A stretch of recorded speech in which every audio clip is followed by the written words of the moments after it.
sea, tiene dos capas, epiblasto e hipoblasto. Y a partir de aquí también se ha desarrollado un saco vitelino que inicialmente es primario, cuando está revestido entonces por esta membrana exocelómica o membrana de Heuser, ¿ya? Y posteriormente se hace más chiquitito porque también la importancia y la relevancia que nosotros para que nosotros tiene es menor respecto a otros mamíferos y a otros seres vivos. Por lo tanto, se forma un saco vitelino definitivo que es más pequeñito, ¿ya? Ahora, también a partir de la segunda semana se ha diferenciado una capa que está entre la membrana exocelómica y el citotrofoblasto, que corresponde a este mesodermo extraembrionario. Y este mesodermo extraembrionario, que cubre prácticamente la mayor cantidad de tejido que tiene relación con el citotrofoblasto y con la cavidad amniótica, corresponde entonces a la somatopleura, ¿ya? Y solamente lo que reviste el saco vitelino corresponde a la esplagmopleura, ¿ya? Ahora, esto entonces corresponde al mesodermo extraembrionario, ¿ya? Ahora vamos a ver el desarrollo del mesodermo intraembrionario, por lo tanto que está dentro del embrión, ¿ya? Entonces, tenemos que decir que al final de la segunda semana, las teorías dicen que, si bien es cierto, hay solo dos capas, ¿ya? En el epiblasto, de alguna manera, ya se han comenzado a vislumbrar los territorios celulares que van a formar las distintas estructuras, ¿ya? O sea, antes de que se inicie la formación de las tres capas germinativas, ya en el embrión se está generando una especie de mapa que dice, en este lugar van a estar las células del corazón, en este otro lugar van a estar las células que van a formar, por ejemplo, el hueso, o las que van a formar el intestino. Eso está delimitándose ya de manera incipiente. Ahora, cuando se inicia la tercera semana, se va a establecer la formación de una estructura que corresponde a una línea primitiva. Por lo tanto, ¿cómo sé yo que el embrión está iniciando esta tercera semana? Básicamente porque comienza a aparecer esta línea, ¿ya? Esta línea es bien relevante porque hasta ahora este es un disco embrionario que tiene dos capas, ¿ya? Y en el epiblasto, que son estas células que están arriba, ¿ya?, se va a formar esta línea primitiva. Esta línea aparece en la porción caudal del embrión. Por lo tanto, lo primero que yo puedo establecer aquí es que en este disco que yo estoy viendo desde arriba, a este nivel, si la línea primitiva está aquí, es porque a este nivel va a estar cráneo. Entonces, lo primero que yo voy a ver aquí, voy a poder establecer polos, cefálico y caudal, primero, ¿ya? Pero además, va a permitir establecer, por ejemplo, lados, derecho e izquierdo. Va a poder establecer también, a medida que las células se vayan movilizando, una superficie dorsal y una superficie ventral, ¿ya? Por lo tanto, esta presencia de esta línea primitiva es relevante a la hora, digamos, de establecer el inicio de esta tercera semana, ¿ya? Entonces, hoy vamos a ver el desarrollo de las tres capas germinativas, que son las que en definitiva se tienen que diferenciar en todas las células y todas las estructuras presentes en el cuerpo.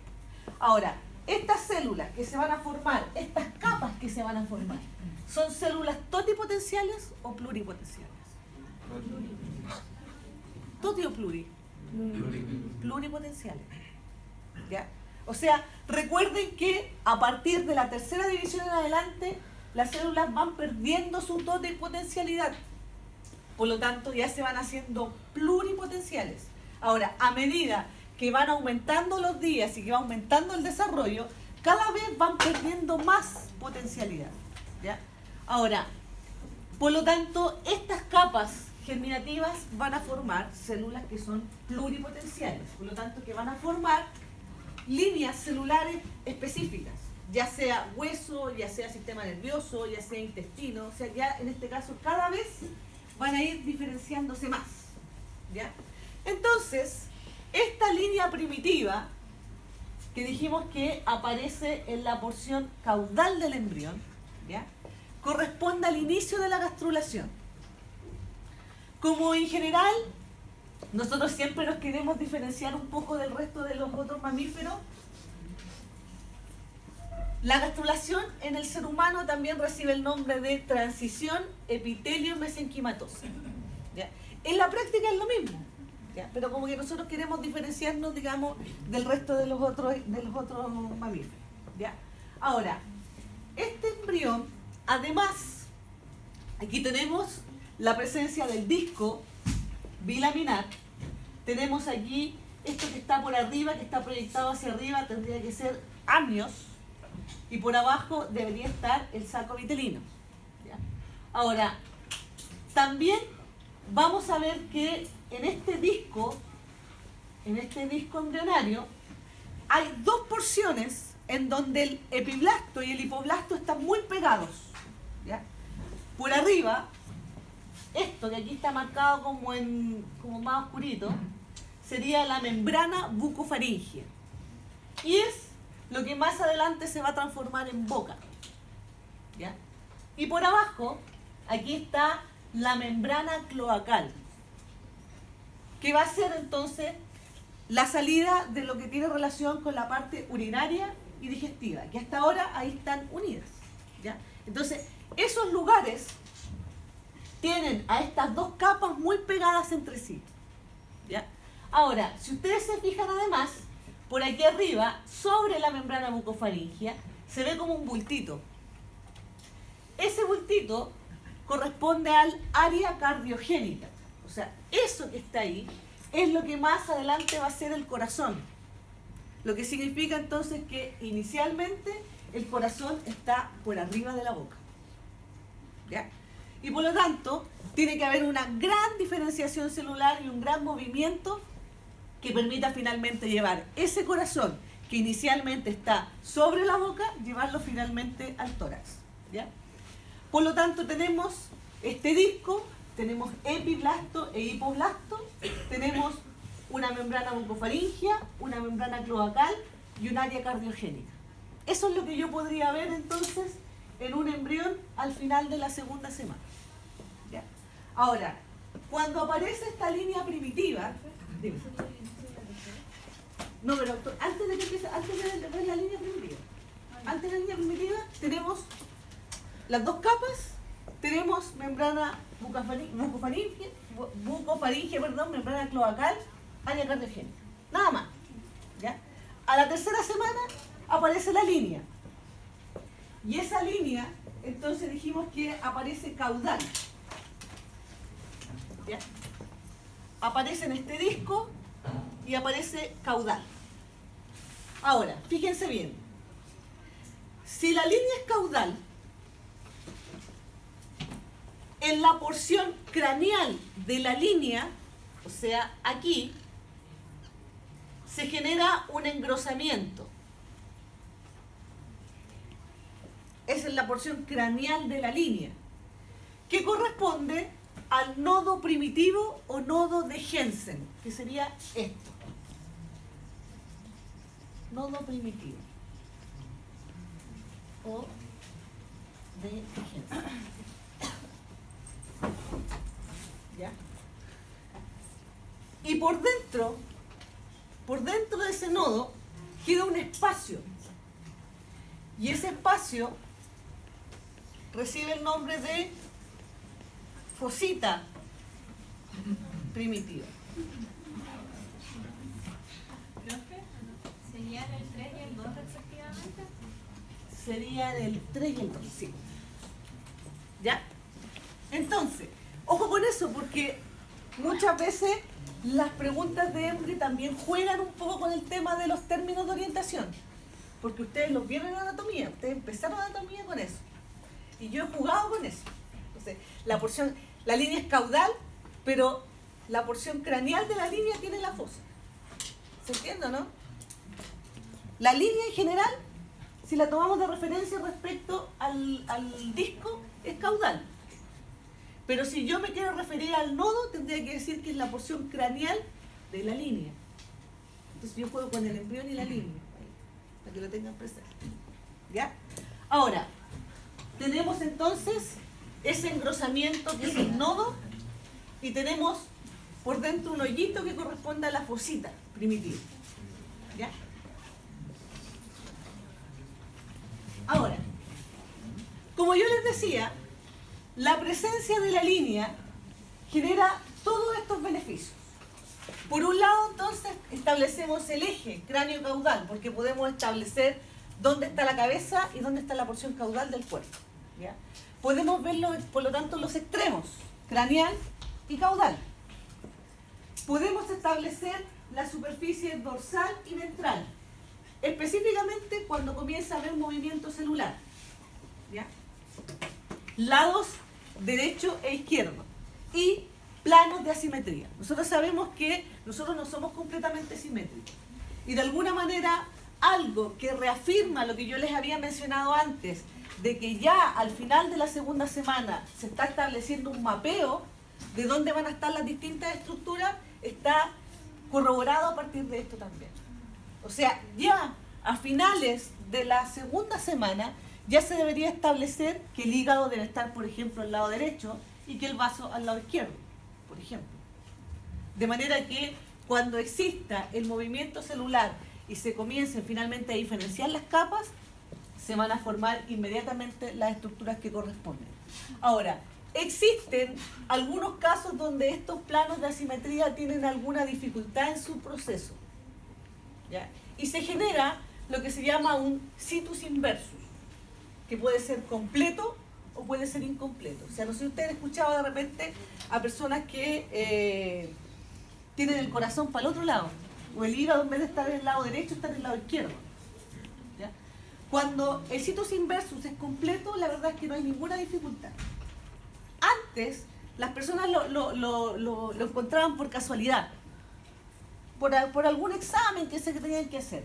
Pero hoy en día, como la mayoría de los embarazos son controlados, en Chile, por ejemplo, el 99,9% de los embarazos son controlados, pasan por ecografía. Por lo tanto, se puede establecer directamente bajo la ecografía si estamos frente o no a un situs inversus. ¿Ya? Ahora, cuando es completo, como les digo, no hay ninguna dificultad. El problema es cuando este situs inversus no es completo. Puede ser, porque nosotros sabemos que, por ejemplo, en el tórax, el pulmón izquierdo es un poco más pequeño que el derecho para poder permitir el espacio para que esté el corazón, porque el corazón está orientado hacia la izquierda. Pero en algunos casos puede ser que el corazón se vaya hacia el lado derecho con un pulmón que igual es grande, por lo tanto lo comprime. Y eso obviamente genera sintomatología. Lo mismo puede pasar con el hígado, porque puede ser que el hígado se vaya al lado izquierdo, pero también justo al lado izquierdo también está el vaso. Por lo tanto genera compresión del tejido. Entonces generalmente el situs inversus es más complicado cuando no es completo. ¿Ya? Y se establece entonces en esta tercera semana de desarrollo. Entonces muchas veces, y creo que yo alguna vez lo he preguntado, en donde he puesto un caso como de un situs inversus y he preguntado entonces dónde, digamos, se genera este proceso, dónde no se estableció de manera correcta entonces el mapeo, ¿ya? Entonces eso es o al final de la segunda semana o a principios de la tercera, ¿ya? Ahora, la línea primitiva debe establecer y debe generar movimiento de las células para formar las tres capas, ¿ya? Pero la línea primitiva al final de la cuarta semana debe desaparecer completamente, ¿ya? En el caso de que no lo haga, se genera esto que corresponde a un teratoma sacrococcígeo, ¿ya? Como las células que van pasando por esta línea primitiva son células pluripotenciales, ¿ya? Potencialmente podrían formar tejido de las tres capas. Entonces, muchas veces estos teratomas van a tener tejido como bien diferenciado, donde uno puede ver pedacitos de diente, puede haber como estructura similar a la piel, puede ver parte como de hueso, asociado a todas las capas germinativas, o eventualmente puede haber una estructura indiferenciada. Ahora, este teratoma entonces se establece que su desarrollo tiene relación con la persistencia de la línea primitiva, porque esa línea debe desaparecer, insisto, al final de la cuarta semana. Y si no desaparece por completo, deja este vestigio. ¿Ya? Ahora, ¿qué es lo que hace que una guagua pueda o no sobrevivir? Básicamente tiene que ver con el tamaño que tiene y del compromiso vascular. ¿Ya? Porque no es llegar solo y decir, bueno, a lo mejor entonces en este caso saco esta masa que está para allá y listo. Porque muchas veces la mayor complicación que tienen los cirujanos es que aquí se forman también vasos sanguíneos y esto tiene irrigación propia. Por lo tanto, no es tan fácil establecer, digamos, la extracción de este tejido. Y muchas veces ocurre que incluso el teratoma tiende a ser más grande que la propia guagua. Entonces eso también de alguna manera dificulta. Y muchas veces tiene que ver porque al haber mayor irrigación a este nivel, también estoy sobrecargando el sistema cardiovascular de la guagua. Y eso hace que finalmente fallezca. ¿Ya? Ahora, se puede establecer a partir de el control ecográfico. ¿Ya? Ahora, generalmente eso se ve después de la ecografía del segundo trimestre, ¿ya? Porque en el primer trimestre básicamente el protocolo es que sea una ecografía para establecer la presencia del embarazo. Entonces normalmente uno ve una guagua muy pequeñita o ve un saco vitelino muy grande. Por lo tanto, normalmente en el segundo trimestre es donde se ve con mucho más claridad la presencia, digamos, de alguna alteración. ¿Ya? Ahora, cuando se ha formado esta línea primitiva, aquí se genera una separación que está evidenciada por un surco primitivo. O sea, aquí hay un espacio. Ahora, las células del epiblasto que van a migrar por esta línea primitiva van migrando en orden. O sea, primero migran las que están aquí, después van migrando las que están por acá, después están migrando las que están por acá. Entonces, esto tiene un orden. Ahora, estas líneas tienen dos posibles caminos. O sea, perdón, estas células tienen dos posibles caminos. Por aquí, o sea, por la línea, o por el surco, porque el hoyito está ahí por algo. Entonces son los dos posibles caminos que van a tener estas células. Solo migran las células del epiblasto. Lo que significa entonces que estas células del epiblasto tienen relación con la formación de las tres capas. Que es relevante, porque si en algún minuto yo les digo, resulta que tenemos un embrión, que en el laboratorio se genera una destrucción, por ejemplo, de células del epiblasto. ¿Qué cosas se dañan? Prácticamente todo, ¿ya? Porque este epiblasto tiene que ver con todo, ¿ya? A diferencia del hipoblasto, ¿ya? Que está bajito y que la verdad es que vamos a ver que su importancia va a ir cada vez siendo menos, ¿ya? Entonces, vamos a primero relatar el recorrido que hacen las células del epiblasto que pasan por la línea, o sea, pasan a este nivel. ¿Ya? Ahora, solo para que ustedes tengan claro que aquí la migración no es al azar, ¿ya? Cuando veamos el desarrollo del corazón, vamos a ver que dependiendo de dónde salgan estas células, o sea, de qué parte de la línea primitiva migren, van a formar o tronco arterial, o van a formar ventrículo, o van a formar atrios. O sea, ya en el momento que se mueven, están pasando por el surco y ya tienen claridad de qué es lo que van a formar. Por eso se sigue reafirmando que al final de la segunda semana el mapeo está prácticamente listo. ¿Ya?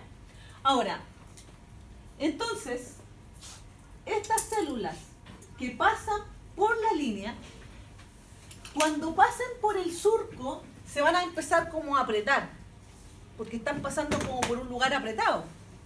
Entonces, estas células, que inicialmente son cilíndricas, cuando pasan por el surco, digamos, pasan por esta línea primitiva, se transforman en células en botella.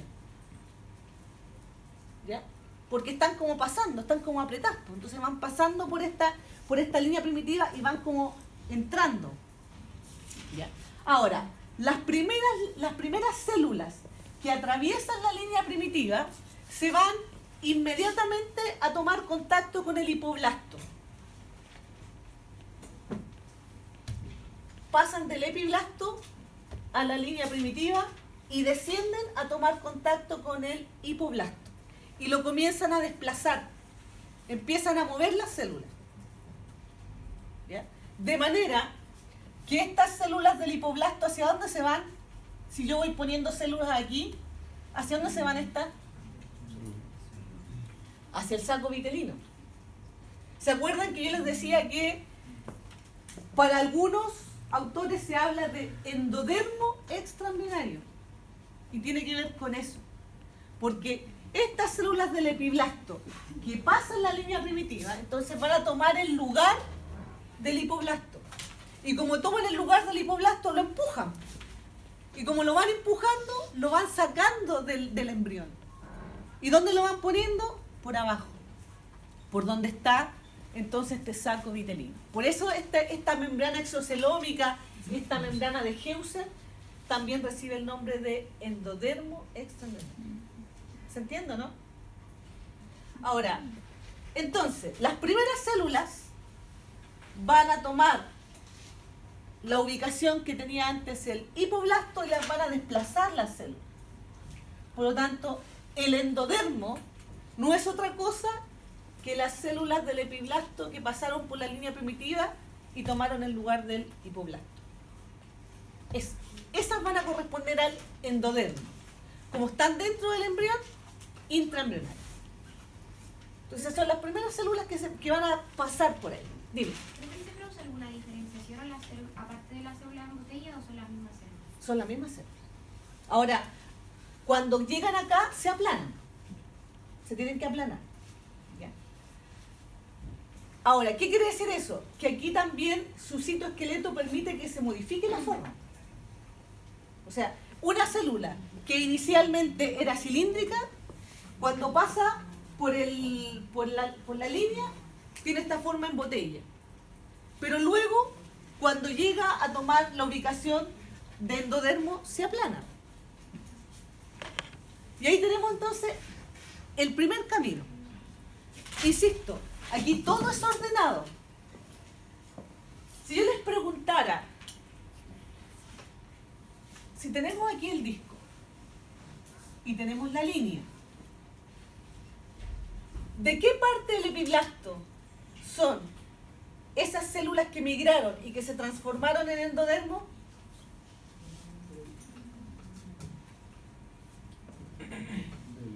¿De dónde son? Del epiblasto.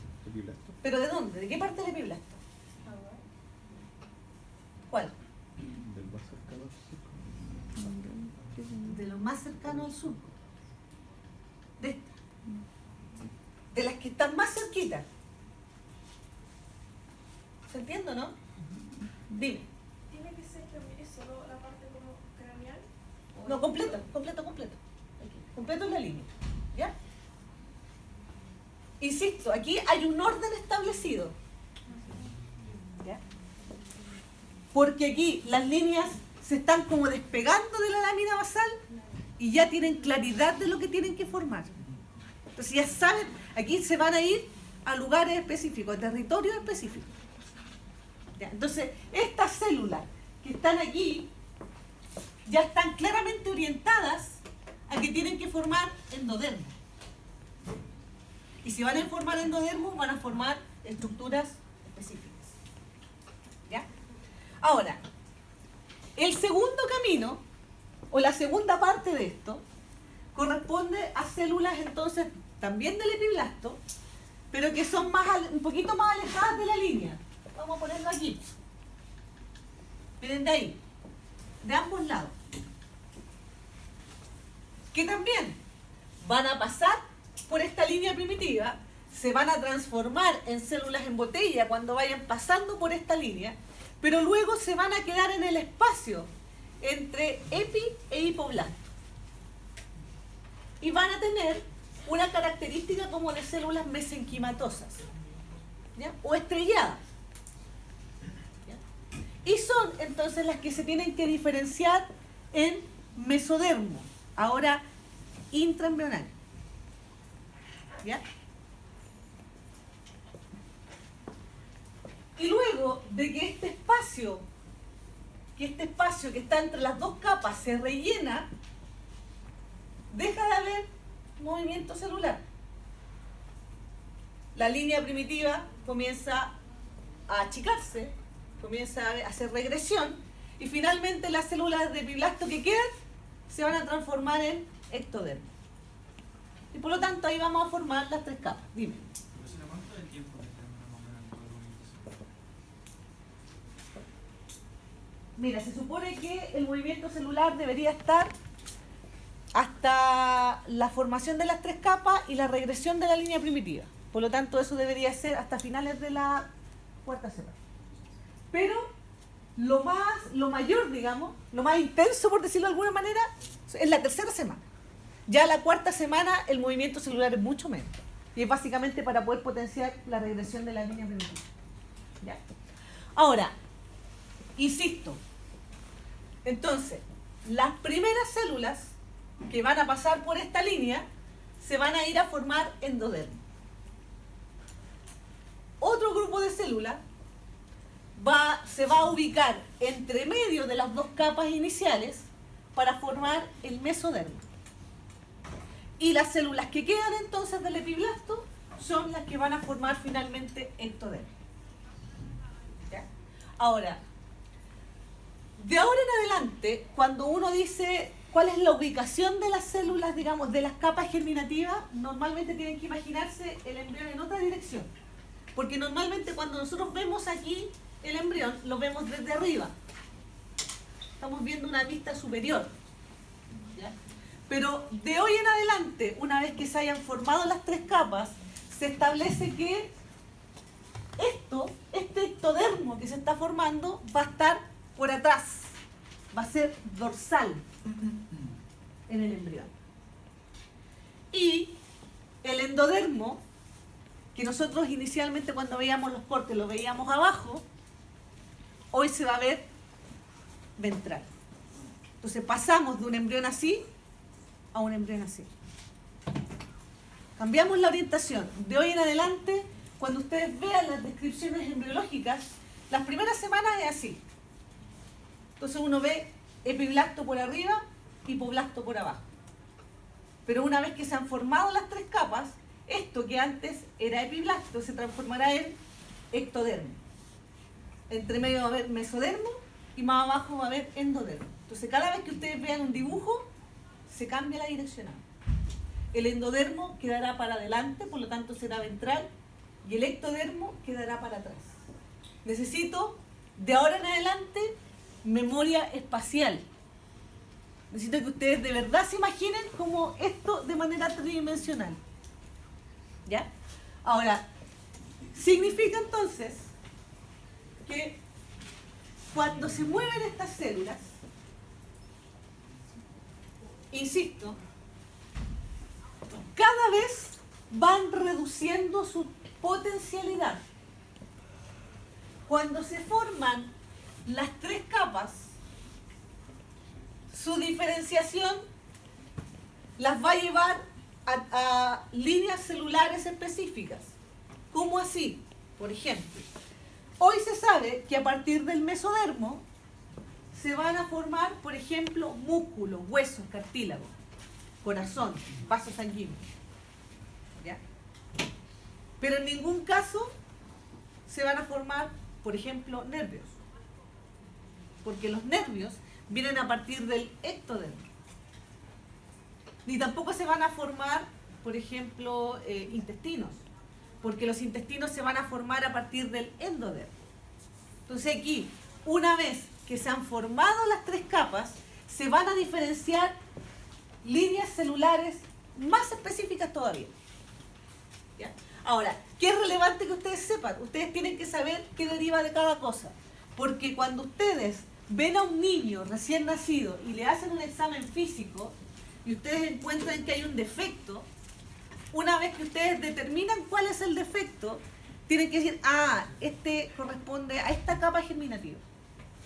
Y en general uno debe pensar que los defectos no vienen de manera aislada, sino que vienen en grupo, que puede o no ser evidente. Pero si yo estoy frente a un niño, por ejemplo, que tiene defectos en la piel, y la piel, por ejemplo, está formada a partir de ectodermo, debo seguir buscando otras cosas que también estén derivadas del ectodermo que potencialmente también pueden haber fallado. ¿Se entiende, no?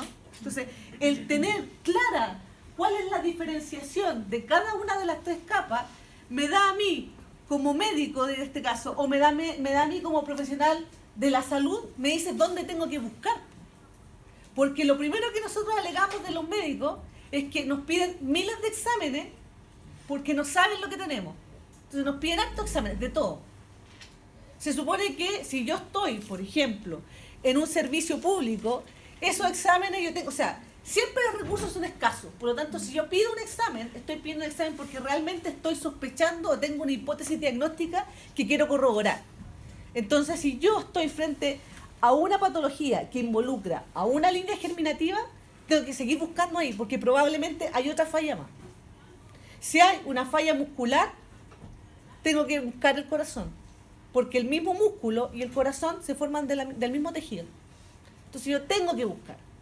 Si yo tengo que buscar, por ejemplo, una falla a nivel intestinal, tengo que buscar, por ejemplo, a nivel respiratorio, porque el tejido que forma el intestino también contribuye a la formación de los pulmones. Entonces, yo tengo que saber diferenciar. Si voy a pedir exámenes que son específicos, tengo que tener claridad de que no voy a pedir así como, por si acaso, no es lo correcto. Pero uno siempre vea con los médicos que piden eso, ¿o no? Y a veces como para que digan que está normal. ¿Ya? Ahora, si ustedes se fijan aquí, tendríamos ectodermo, mesodermo y endodermo. Por acá arriba debería estar cavidad amniótica y por abajo debería estar saco vitelino. Por lo tanto, si aquí hay cavidad amniótica, yo aquí, ¿cómo se llama esto que está aquí? Este espacio que está aquí.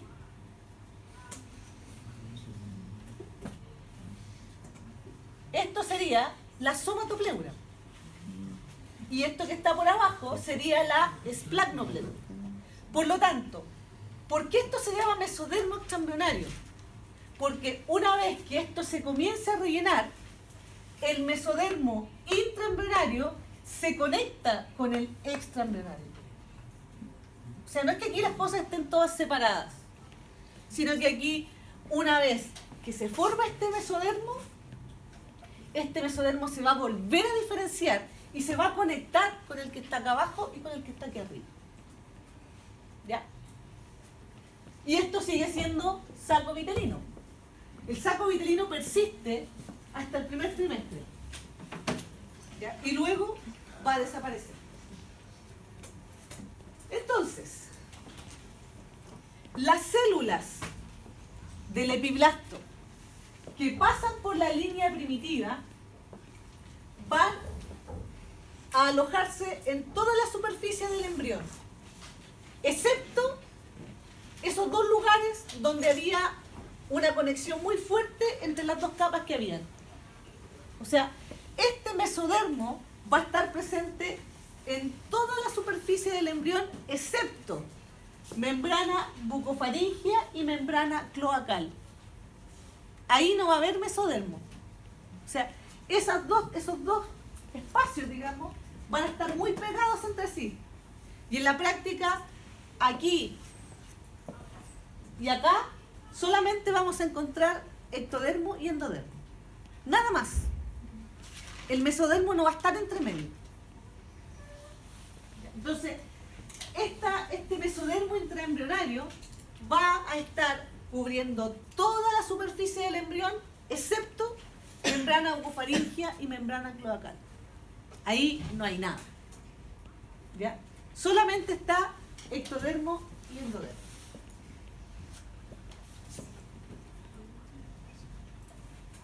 Y ahí estamos. O sea, aquí lo que se quiere establecer es que esto sería ectodermo, esto de abajo sería endodermo, esto de aquí sería mesodermo, y aquí donde no hay mesodermo solamente hay ecto y endo. Lo mismo acá. Entonces esas dos zonas están muy pegadas, por lo tanto ahí el mesodermo no pudo entrar entre medio. ¿Ya? Y aquí entonces es donde se va a establecer la formación de la boca y la formación, en este caso, inicialmente de la cloaca. O sea, aquí, más adelante se tiene que diferenciar el término de la función digestiva y de la función urinaria. Pero todavía tendríamos una visión como superior. No, aquí sería como cuando uno hace un corte justo a la mitad, sagital. Superior sería si lo viera desde acá arriba. Aquí hice un corte sagital y lo veo así. ¿Viste que necesito memoria espacial? Pero lo vamos a hacer. ¿Ya? De hecho, en algún minuto yo les pido plasticina. Literalmente. Porque así uno hace, así como el profesor Abarza les pidió inicialmente el kiwi y el plátano, es como hacer lo mismo, pero ahora con plasticina. ¿Ya? Y de hecho, me sirve porque después eso lo uso para la gincana. Los modelos que ustedes hacen, los uso para la gincana. Así que para que lo tengan ahí. Ya, ¿estamos claros con eso, no? ¿Sí? Ya. Ahora vamos a hablar del otro recorrido. Porque yo les dije que inicialmente aquí las células tienen dos posibles opciones. O pasan por la línea o pasan por la fosita. Entonces ahora vamos a ver este otro grupo de células, pero que esta vez no va a pasar por la línea, sino que va a pasar por la fosita. ¿Ya? Por la fosita primitiva. Esas células también son del epiblasto. Entonces, estas células del epiblasto se separan de su membrana basal y pasan entonces por la fosita primitiva. Ahora, a diferencia de las anteriores, no es que se vayan para todos lados, no. Esas células que pasan por la fosita se van solamente en dirección craneal. ¿Ya? Y se van ahí en dirección craneal formando un tubo. ¿Ya? Pero, ¿cómo ocurre esto? Primero, el primer grupo de células, recuerden que está todo ordenado. El primer grupo de células que se desprende de la lámina basal y pasa por la fosita, se va a alojar por detrás de la membrana bucofaringea. O aparece como caudal a la membrana bucofaringea. Ahí se van a quedar. Esas células, ese grupito de células que pasó por ahí y se alojó entonces caudal a la membrana bucofaringea, recibe un nombre. Placa precordal. Y esa placa precordal es inmensamente relevante, porque es la que tiene relación o la que va a orientar el desarrollo de todas las estructuras presentes en la cabeza. Si eso falla, falla el desarrollo de la cabeza. Entonces, insisto, estas primeras células que atraviesan la fosita y que se van a alojar caudal a la membrana bucofaringea corresponden a la placa precordal, que son un inductor en el desarrollo de la cabeza. ¿Ya? Ahora, esta placa precordal les dice a un segundo grupo de células que también son del epiblasto y que van a pasar por la fosita. Vengan, aquí, vengan, aquí. Les dice, para acá tienen que venir. De manera que así se forma el tubo. Entonces, por un lado, esta placa precordal tiene relación directa con la formación de la cabeza, pero también induce a que el segundo grupo de células que va a pasar por esta fosita se vaya para allá, pues, y se comienzan a diferenciar en este tubo, que aquí está marcado en negro. Entonces, estas células van a pasar por la fosita y se van a ir hacia craneal, o sea, hacia la placa precordal. Por lo tanto, ¿cuáles son los límites de la notocorda? Eso también lo pregunté alguna vez. Hoy sí yo puedo preguntar muchas cosas. ¿Cuáles son los límites?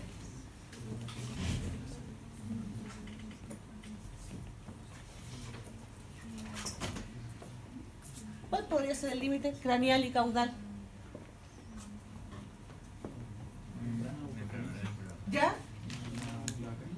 No.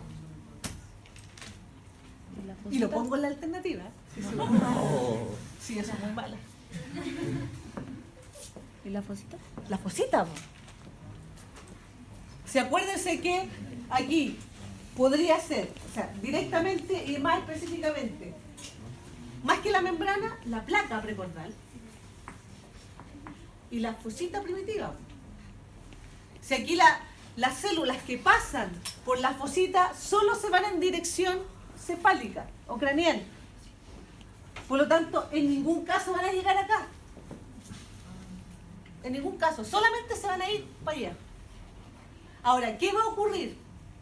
Que a medida que este embrión se vaya desarrollando y que también la notocorda se vaya desarrollando y esta línea vaya involucionando, porque yo les dije que a partir de la 4ª semana la línea se tiene que achicar, se tiene que desaparecer. Por lo tanto, a medida que se desaparece, esta fosita va bajando. Pero en ningún caso va a llegar a tener relación con la placa cloacal o con la membrana cloacal. ¿Ya?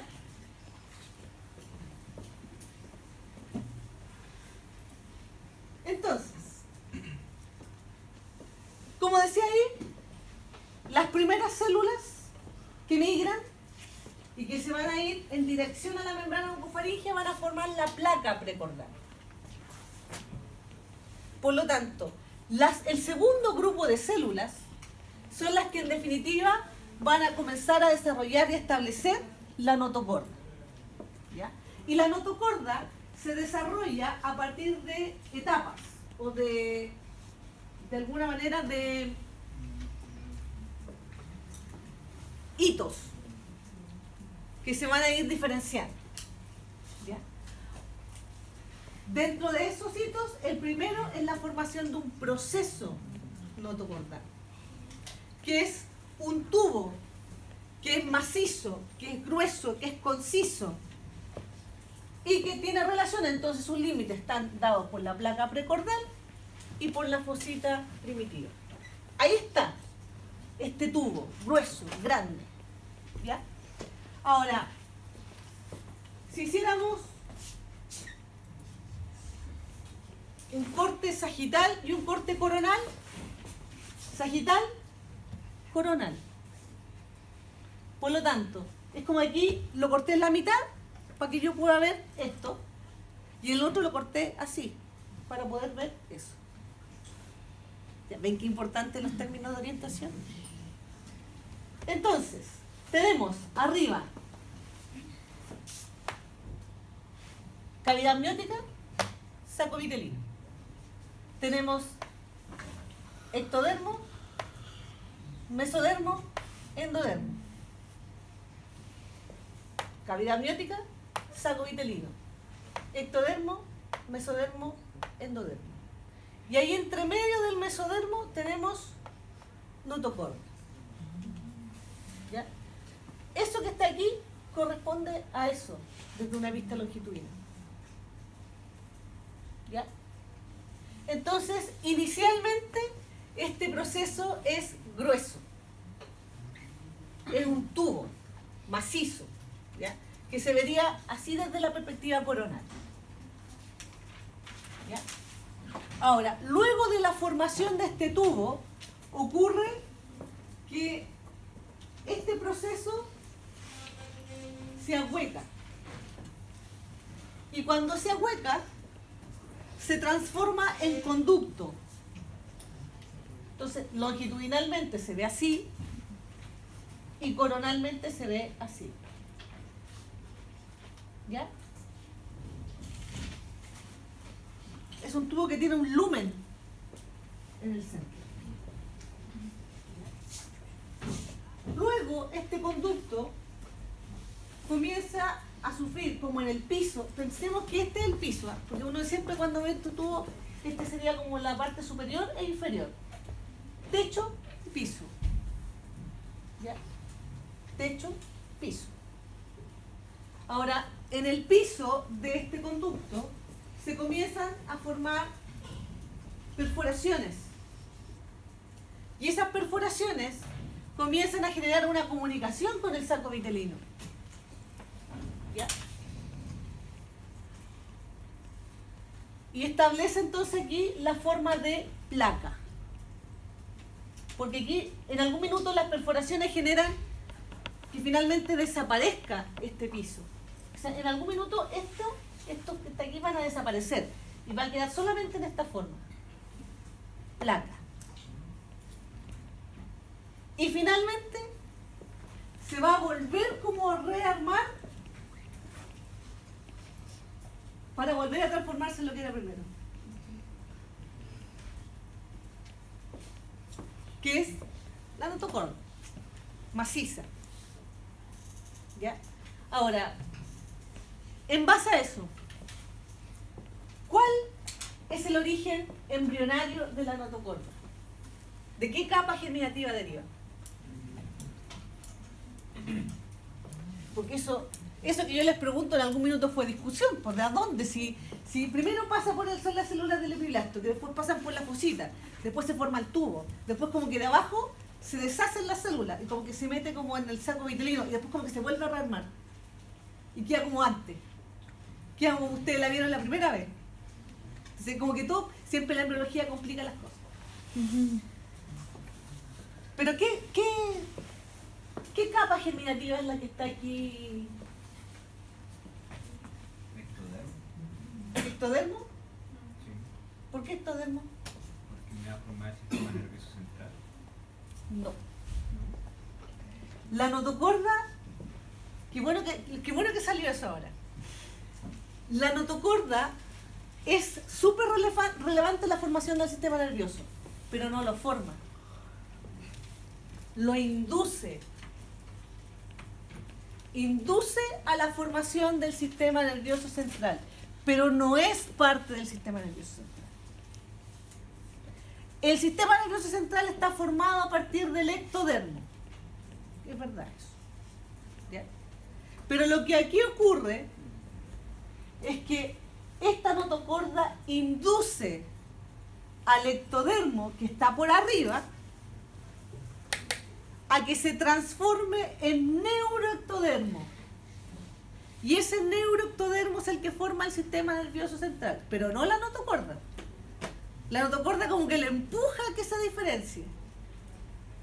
Y es como triste la historia de la notocorda. Porque es tan relevante desde la perspectiva de inducción y lo único que nos queda de vestigio son los núcleos pulposos, que es como el tejido que está entre los cuerpos vertebrales. Y eso sería. ¿Ya? Pero es relevante, porque induce entonces a ese ectodermo que está inmediatamente por arriba a que se diferencie entonces en neuroectodermo. ¿Ya? Ahora,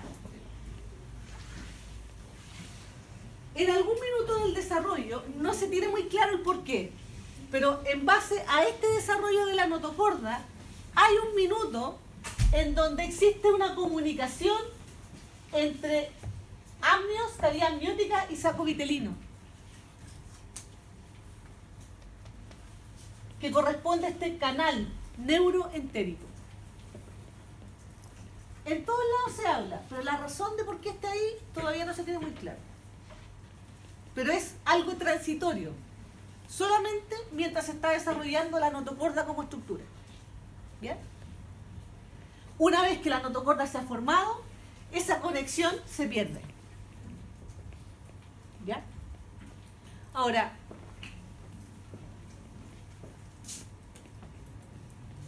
entonces, Profesora, dime, ¿y de qué capa germinativa provenía la...? mesodermo. Ahora, yo te lo digo, mesodermo, pero esto significó años de discusiones. Porque, si bien es cierto, ¿por qué ganó el mesodermo? Porque son células de epiblast que se movieron y pasaron por la fosita. Por eso. Pero quienes decían que era una mezcla entre dos, es porque en algún momento se decía, bueno, pero si se generaron perforaciones del piso, en algún momento tuvo conexión con el endodermo, porque después como que se formó la placa y después como que se volvió a rearmar. Entonces, podría ser, pero no. Finalmente, es solo mesodermo. Por lo tanto, si yo en algún minuto les digo que existe un experimento donde se generó un daño a nivel del epiblasto, ¿realmente daña o no? Sí, porque puede dañar todas las capas, porque puede dañar la notocorda, puede dañar todo. Por lo tanto, dentro de eso, por ejemplo, a la profesora Barça siempre le gusta preguntar qué capa es más importante. ¿Por qué es más importante? Entonces, en general, si hablamos de capa, siempre el epiblasto va a ser más relevante que el hipoblasto. Porque el hipoblasto a la larga está solamente revistiendo internamente el saco vitelino. Y ya dijimos que el saco vitelino para nosotros no es tan relevante. O sea, es importante desde la perspectiva, por ejemplo, vascular, sí, pero no desde la perspectiva de nutrición. A mí no me gusta mucho hablar de qué es más importante que otro, porque en general todo puede ser importante. Pero desde esa perspectiva, si yo daño el epiblasto, puedo dañar todo el embrión. Y normalmente eso genera que la falla o el daño sea tan grande que eventualmente no siga su desarrollo y ese embrión se muere finalmente. ¿Ya? Ahora, esta notocorda entonces también contribuye a formar el eje longitudinal del embrión. ¿Ya? Básicamente porque a partir de aquí, esta notocorda, como ya vimos, induce la formación del sistema nervioso. Induce la diferenciación del ectodermo. Pero a partir de esto también, esta notocorda también va a generar inducción y diferenciación en el mesodermo que está por al lado. Porque nosotros veíamos aquí que la notocorda está entre medio del mesodermo. Del resto del mesodermo que eran las células que pasaron por la línea. Entonces, este mesodermo también se va a diferenciar. ¿Ya? Por lo tanto, esta notocorda es relevante respecto a eso. ¿Ya? Ahora, entonces, ¿cómo lo hace? ¿Ya?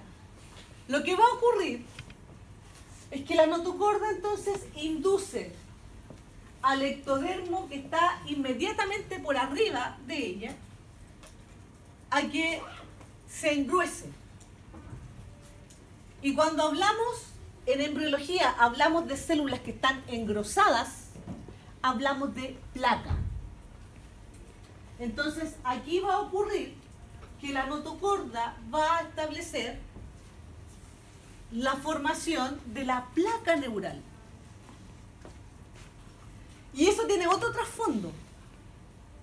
Significa entonces que si esta es la notocorda y yo entonces generé que estas células que están inmediatamente por arriba se engruesen respecto a las otras que están aquí,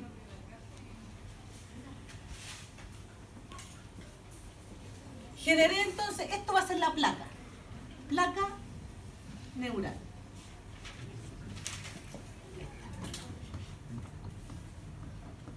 Significa entonces que estas células que van a formar la placa neural corresponden al neuroectodermo. O sea, a esta parte del ectodermo que va a formar sistema nervioso. Y el resto de ectodermo que no sufrió de la inducción de la notocorda, le vamos a llamar ectodermo superficial.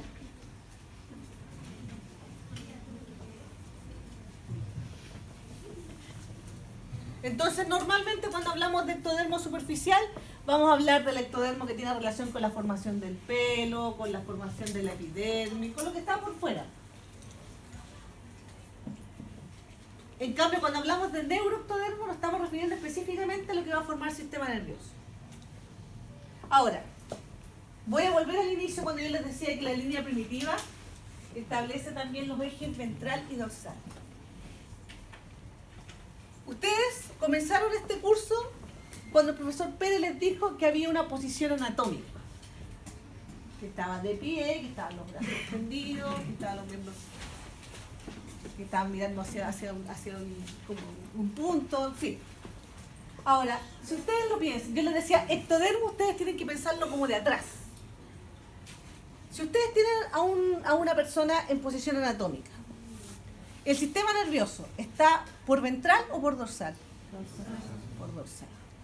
Ahí está la explicación de por qué. Entonces, cuando se genera este movimiento celular, cuando se genera entonces la formación de la notocorda y se diferencia finalmente, este ectodermo queda por atrás formando un sistema nervioso. Ahora, por eso es importante entonces este desarrollo, digamos, en la tercera semana. Porque se van a establecer las capas, se van a establecer las ubicaciones de las estructuras. Entonces, todo lo que dice relación, en este caso, con la formación del sistema nervioso va a estar por atrás, va a ser dorsal. Luego viene una capa intermedia, que tiene que ver con la musculatura, con el corazón, con los huesos. Y hay una capa más interna, que corresponde al endodermo y que son básicamente las vísceras. El sistema respiratorio y el sistema digestivo. ¿Ya? Ahora, entonces, aquí es importante tener en cuenta que esta placa neural debe formar un tubo neural.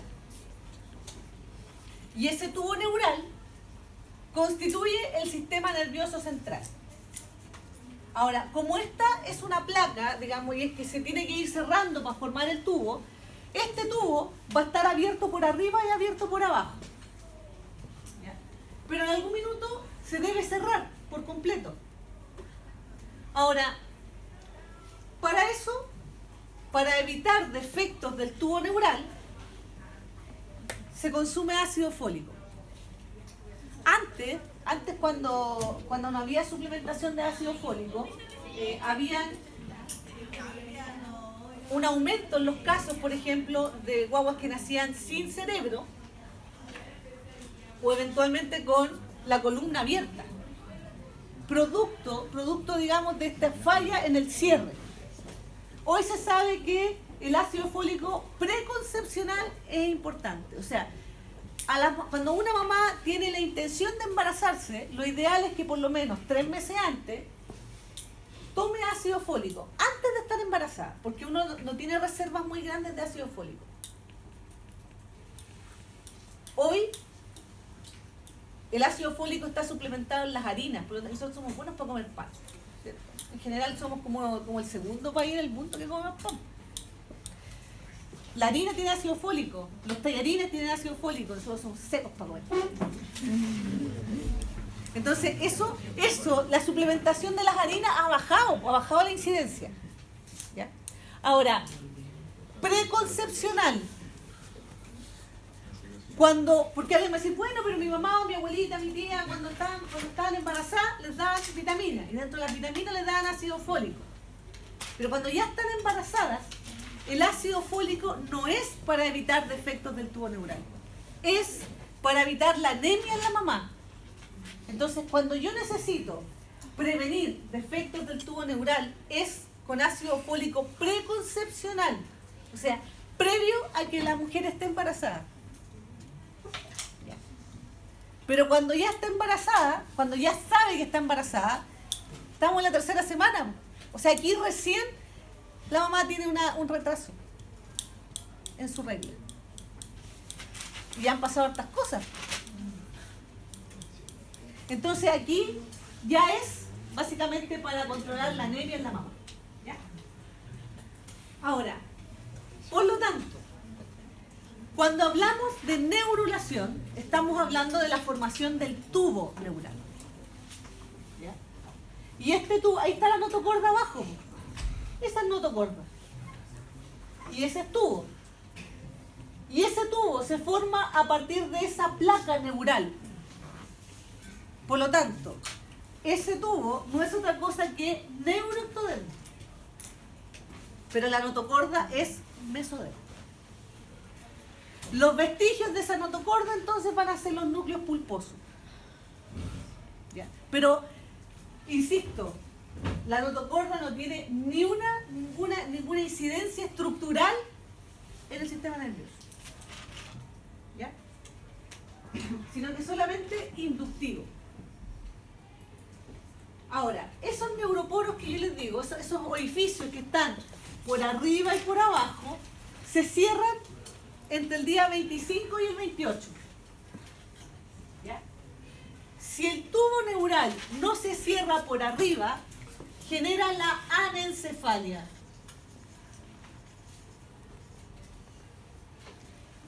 O sea, lo que va a ocurrir aquí es que no se va a formar encéfalo. Por lo tanto, la posibilidad de sobrevivencia de ese niño es nula. ¿Ya? Aunque hay niños que dependiendo de cuánto tengan, porque puede ser que tengan tronco encefálico, pero obviamente no tienen la superficie más craneal del encéfalo. Pero a veces tienen tronco. Por lo tanto, eso les da un poco más de sobrevida. Ahora, uno no puede poner una placa de titanio y cerrar, sino que en realidad aquí, porque si no hay encéfalo, tampoco hay cráneo. Entonces normalmente la anencefalia cursa con acrania. O sea, aquí también falta desarrollo óseo. ¿Ya? Por abajo, bueno, obviamente eso es incompatible con la vida. Ahora, uno dice, ya, pero ¿por qué suplementaron las harinas? Porque uno puede saber, por la ecografía, hoy día eso se puede saber, antes de las 10 semanas, uno puede saber que tiene un hijo que está con anencefalia. Y la verdad es que a mí me ha tocado vivir las dos caras de la moneda, cuando uno se enfrenta a mamás que bueno, el diagnóstico siempre es lapidario y una mamá entra en shock, y la familia también. Mientras la guagua esté conectada a su mamá, la guagua se mueve,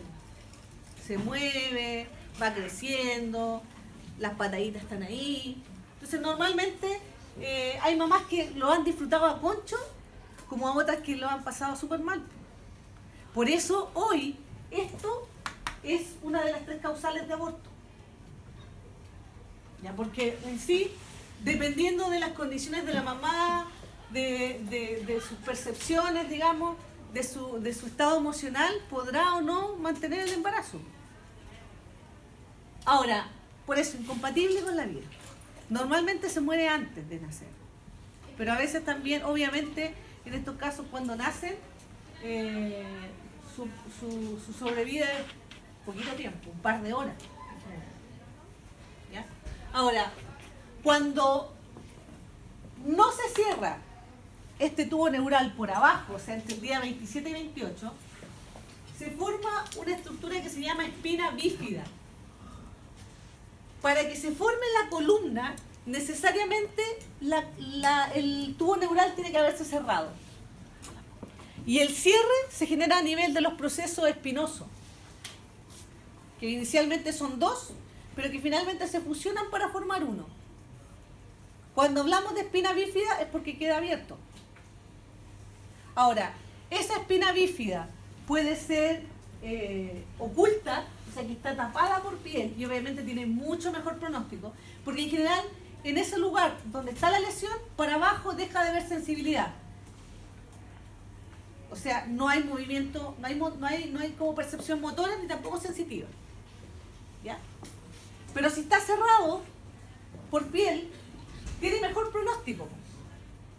Porque en general, cuando yo expongo el tejido nervioso al líquido amniótico, se daña.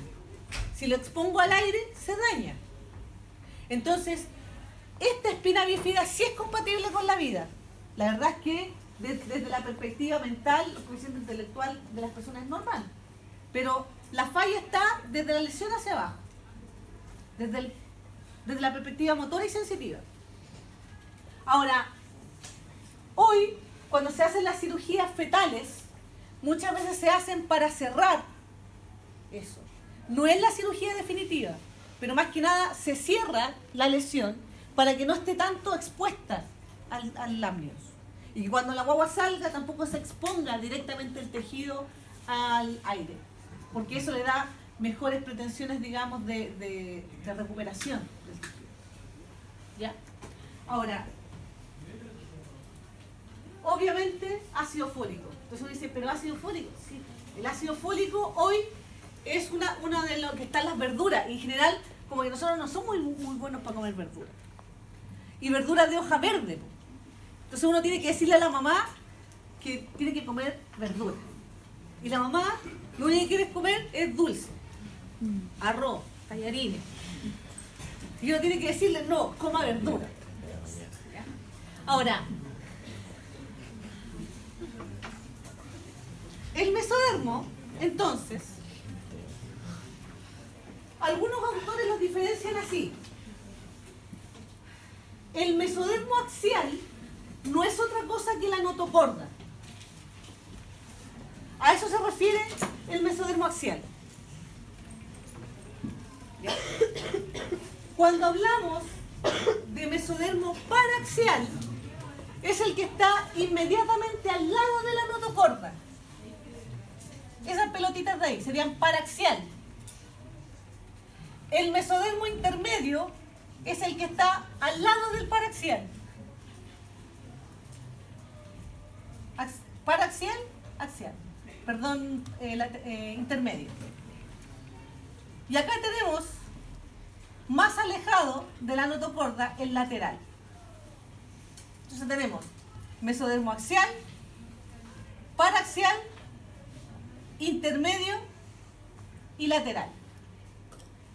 Y si ustedes se fijan, el lateral se divide en dos. Esplácnico y somático. Entonces, este mesodermo esplácnico se va a unir al esplagno-pleura. Y este mesodermo somático se va a unir a la somatopleura, que está por fuera. Entonces después, cuando hablemos de mesodermo somático y esplácnico, cuando hablamos de vísceras que están por las cubiertas, me estoy refiriendo al mesodermo intraembrionario. ¿Ya? Esto por si acaso ya se lo subí al aula, para que lo tengan. Entonces, en resumen, hoy vimos que las células tienen dos posibles direcciones. Si van por la línea, van a estar en toda la superficie del embrión, excepto membrana bucofaringea y membrana cloacal. Por lo tanto, van a formar mesodermo intraembrionario. Y ese mesodermo intraembrionario, entonces, lo vamos a separar en axial, paraxial, intermedio y lateral. ¿Ya? Y va a haber entonces otro grupo de células que va a pasar por la fosita, que va a ir solamente en dirección craneal y que va a formar notocorda. Y vimos que la notocorda es relevante porque induce al ectodermo a que se diferencie neuroectodermo y por lo tanto forme placa neural. Esa placa neural finalmente se va a transformar en un tubo neural y por lo tanto vamos a estar diferenciando el sistema nervioso central. ¿Ya? Entonces, al final de esto, tenemos un embrión con 3 capas que todavía sigue siendo plano, pero que tiene anexos, saco vitelino y cavidad amniótica. Hay células que son antes de que el epiblasto se diferencie, antes que se muevan las células del epiblasto salieron y se alojaron en la pared del saco vitelino. Van a ser las células germinales primordiales. Recuerden que hasta ahora, si bien es cierto, ya se estableció en la fecundación el sexo cromosómico, aquí todavía no lo vemos. ¿Ya? Y También a nivel celular se ha generado polaridad cefalocaudal y medio lateral. ¿Por qué? Primero, porque se han establecido los polos. Y medio lateral porque ya sabemos que el orden en que van a ir migrando va a estar directamente asociado a su ubicación. Las que van a migrar primero son las que están al medio. Las que van a migrar al final son las más laterales. ¿Ya?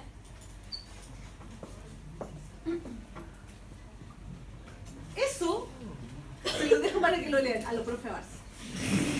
Ya, a los profe Barça, ustedes lo van a leer, pero aquí es importante. Esta es de la Arteaga, por eso yo siempre pongo ahí la firma. Ectodermo, mesodermo, endodermo.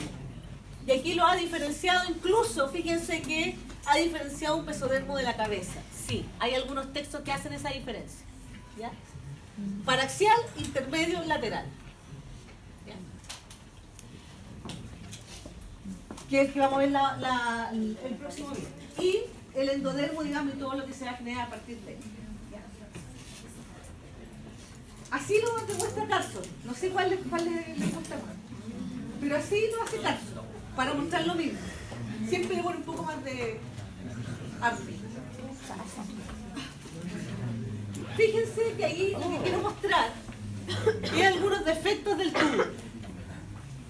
Ahora, sí es importante que tengan presente que, si bien es cierto, la mayoría de los defectos del tubo neural tienen relación directa con el ácido fólico, hoy siguen habiendo casos de anencefalia y de espina bífida. ¿Ya? Y una de las causas tiene relación con periodos febriles. Entonces muchas veces cuando una madre todavía ni siquiera tiene la sospecha de estar embarazada, se da baños de tina con agua bien caliente. Y eso muchas veces genera un aumento de la temperatura corporal, que a este nivel puede generar este tipo de fallas. Y uno dice, pero en general piensen que esto aquí la mamá recién va a saber, al final de esta tercera semana va a tener el atraso menstrual. Entonces, muchas veces esas duchas muy calientes también generan un aumento de la temperatura corporal, que es transitorio, pero que podría afectar. Cuando hay estos periodos como de gripe, las embarazadas inicialmente son un grupo de riesgo por esto. Y luego de que están embarazadas, están contraindicados los baños de tina y los baños, digamos, termales, por esto.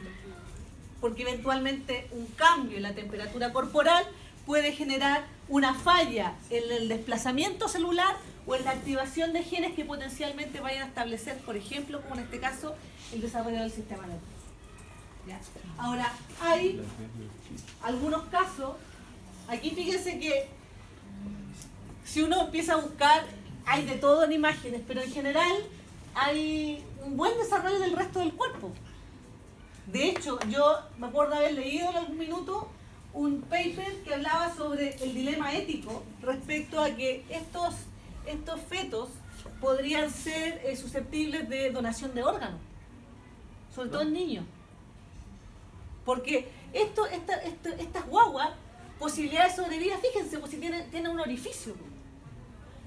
Aquí está expuesto el sistema ventricular. Por lo tanto, hay algunos casos, como esta de una niña brasileña que tenía parte del tronco, por lo tanto sobrevivió varios meses. Pero en general, aquí les ponen una mallita nomás. Y el mayor riesgo es infección. Por lo tanto, aquí la infección se va directamente al sistema nervioso. Hace como unos 2 o 3 años atrás, en Chile nació una guagua con anencefalia en un hospital público. Y la verdad es que estuvo un mes hospitalizada y la verdad es que estaban esperando que se muriera. Es como terrible, pero estaban esperando que se muriera. Y la guagua sobrevivía. De hecho, salió en las noticias y la mamá le estaba dando pecho. Tenía succión. Y era básicamente porque tenía gran parte del tronco encefálico. Y ahí está el soporte de las funciones vitales. Ahora, se la llevaron a su casa y la guagua finalmente murió como a las 2 semanas después. ¿Ya? Y es básicamente porque es un espacio que está abierto y cualquier patógeno que eventualmente entra al cuerpo entra directamente al sistema nervioso. ¿Ya? Por lo tanto, la sobrevida tiene relación directa con eso. ¿Ya? Ahora, la espina bífida, y con esto termino, se corrige, digamos, y mientras hay distintos tipos de espina bífida.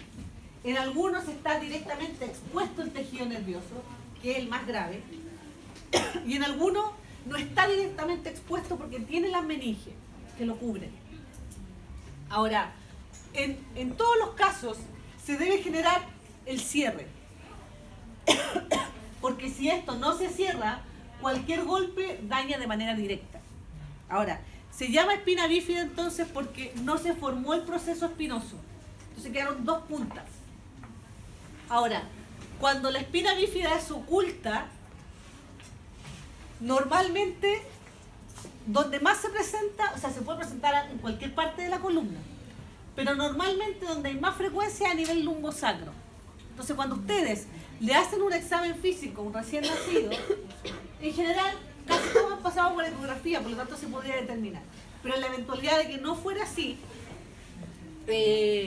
lo que se hace es ir evaluando. Y normalmente cuando uno ve como que hay mucho tejido, como, no sé, hay mucho pelo, por ejemplo, a nivel lumbosacro, a veces incluso hay restos de dientes, de esmalte dental, uno ve ahí algo raro. Hoy se supone que ustedes no deberían ver un caso de espina bífida o de encefalia sin tener una ecografía que respalde. O sea, no debería ser una sorpresa. Pero de verdad se los digo como con conocimiento de causa, porque, bueno, yo salí hace harto rato de la U. Pero mi primer parto siempre me va a quedar marcado, porque en mi primer parto descubrimos en el parto que la guagua que venía tenía una espina bífida. Hoy eso ya no pasa, o ya no debería pasar, ¿ya? Pero todavía hay un 0,1% de la población que no tiene control. Y probablemente ahora va a aumentar porque ahora está el tema del parto humanizado, del parto en casa, de ser como el menos invasivo posible. Y de verdad que para mí como estudiante el nacimiento fue terrible, porque pasar de la emoción del primer parto, cuando a uno le dicen, mírale la espalda, así como que Pepe Grillo le dice, mira la espalda, ahí uno le tiene que decir al paciente, ahí, en ese minuto, que la guagua tiene un defecto. Entonces pasamos de la alegría a la angustia. Y yo lo recuerdo mucho, o sea, como es muy patente para mí porque uno asume que la guagua viene bien, no tiene ninguna alteración, y ahí uno se da cuenta, y cuando eso pasa, uno no se puede llevar la guagua y decirle después. Porque la percepción de la mamá del shock es que le cambia la guagua. Entonces cuando uno pasa, y aquí con mayor razón, entonces a mí me pasó que una paramédico se dio cuenta, porque uno saca la guagua y la saca rápidamente, la pone en el abdomen de la mamá y uno después sigue haciendo como pinzando para cortar el cordón, en fin, pero uno lo primero que hace es poner la guagua al pecho de la mamá. Y era paramédico y entre el nervio que yo tenía, entre las cosas que tenía que hacer, la paramédico me dijo, señorita, mírele la espalda. Y claro, entonces ahí pasamos desde la felicidad de que llegó la guagua, que era súper esperada, a tomar la guagua y decirle, mire, y mostrarle el tiro. Para que ella claramente supiera que era su guagua y en general, cuando uno dice, pero ¿por qué los profesionales de salud son como tan duros? Es por ese tipo de cosas. Entonces, yo en sí, por eso yo los invito a que uno dice, pero ¿cómo esto yo lo voy a ver en algún momento de mi quehacer profesional? Sí. Y ustedes como médicos generales, sobre todo les va a tocar tener que evaluar ecografía, hacer ecografía junto con el especialista. Y uno tiene que poner ojo en hacer una buena ecografía. Pasa no solamente con la espina bífida, muchas veces, y también lo evidencié como estudiante, cuando el médico a veces no ve completamente todas las estructuras del cuerpo. Por ejemplo, hay niños que les faltan orejas. Y dicen, ya, pero le falta la oreja. Y eso se podría haber evidenciado en la ecografía. Ahora, ¿por qué lo menciono? Porque estamos en una ciudad agrícola. Y no todos los temporeros, por ejemplo, usan protección. Y aquí todavía se usan cosas, de hecho, hace un par de meses hubo un estudio en San Clemente, al lado de un colegio, donde habían pesticidas que están prohibidos en el mundo y aquí se estaban usando al lado de un colegio. Entonces ustedes se van a encontrar con este tipo de cosas. ¿Ya? ¿Dudas? ¿Preguntas? Dime.